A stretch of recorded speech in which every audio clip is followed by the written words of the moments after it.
So the software it's all done now. See, it's actually installed properly as well. In the hole quite nicely. So this is what happens when you turn it on. We've got a nice custom splash screen for the pre-boot. So normally you'd see the Raspberry desktop, but now it's showing the Jaguar video.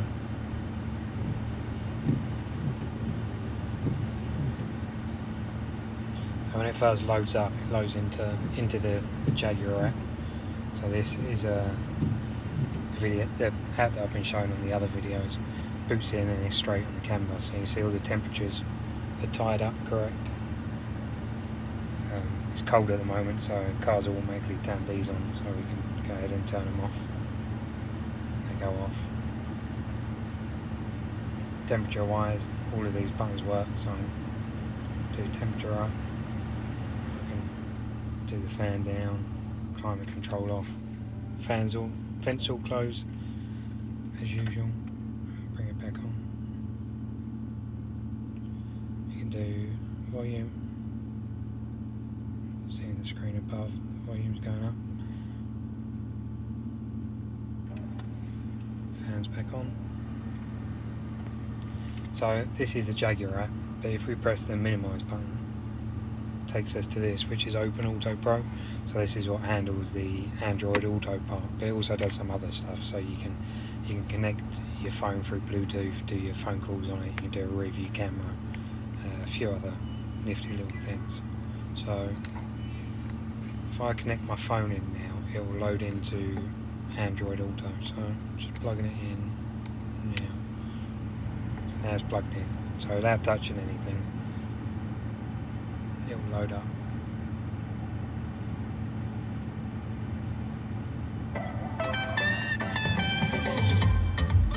Started playing the music straight from the phone. So Google Maps. Use it as you would any old Google Maps, you can go places. So what have we got here? We've got Blue Water, which is a shopping centre up the road. Click start. And it'll take you straight there. We can come out of Google Maps. We've got all the standard Android Auto bits. So we've got Waze, VLC, playing videos, radio. You can install anything. It's just standard Android Auto as you'd get in the new XFs and new vehicles. On the canvas side, so the app's still running in the background. So if I adjust the dial down here to do the brightness for the normal buttons in the touch screen, see it's also adjusting R1 as well as the buttons and all the lights. At the moment I've got it going a bit too far, so if you put it all the way down, it turns the screen off, but that might be a nice option just to be able to hide what's going on.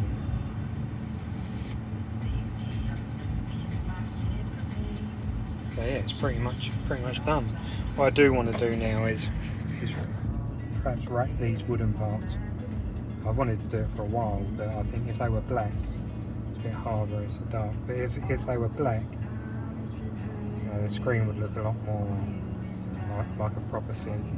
So I could wrap all of the wood bits in a black wrap. I think that would look quite. Back on the app front, we've got some pretty nice features in terms of updating it. So the app's on my GitHub. So if you download that and you install it, I've got a website going now where I'm starting to put some guides on there. So I'll put a guide for getting the Jaguar app on there. But if you install it, when I do an update, there's just a script that you can run. So if we come out and we go back to the desktop, there will just be a script that you can run. It's in a folder at the moment, but I can put it on the desktop. If you double click it and it will pull the latest app that I've done from the kit and automatically put it in place and make it auto start. So update should be fairly easy. Shouldn't be much work to update to newer versions. But yeah, it's pretty much there now. So it's usable.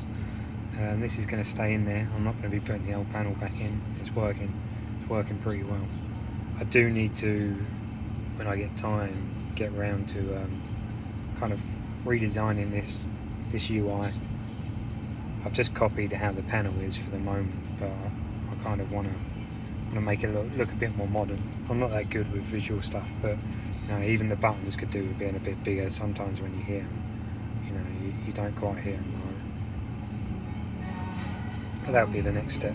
This bar down the bottom, when I get on the high-speed CAN bus, is going to be showing things like engine speed, engine temperature, you know, all the good stuff that you'd normally get on the gauges. So that would be quite good. This middle bit, I'm thinking of maybe having like some gauges that we can, well, some graphs that we can put in there. So, you know, along the lines of, you know, miles per gallon since the car started, that kind of stuff, which we can all pull off the high-speed CAN bus as well. So that's the next step. But I'll put my my website on the video, so you can check that out if you want to start doing some CAN bus decoding by yourself. What we can do now this is installed, is it makes it a lot easier to you know, play around with the CAN bus. Before I'd have to bring out my Raspberry Pi and the keyboard, wire it all in every time. But now, because it's all built in, if I just type, see if we can get, if I just type in the terminal now, CAN dump, CAN 0. Press enter. I don't know how many people have sort of seen the CAN bus messages in a running car, but you'll see the amount of messages now that are sent by all the modules in the car. There you go. So you can see it's a fair few. So this column here are the CAN IDs, the second column in. So each one of those IDs represents a module. A module can have multiple IDs, but you won't get the same ID across different modules. And each of these bytes in this message here represents, you know, some data. But there's more. I'll go into more detail on this on some of the tutorials that I've put up.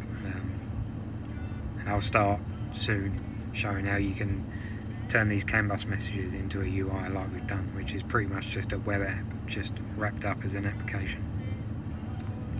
So yeah, that's it for now. So quite a bit of progress, and if people want to start, you know, trying to put it in their own jags, it's ready, so feel free.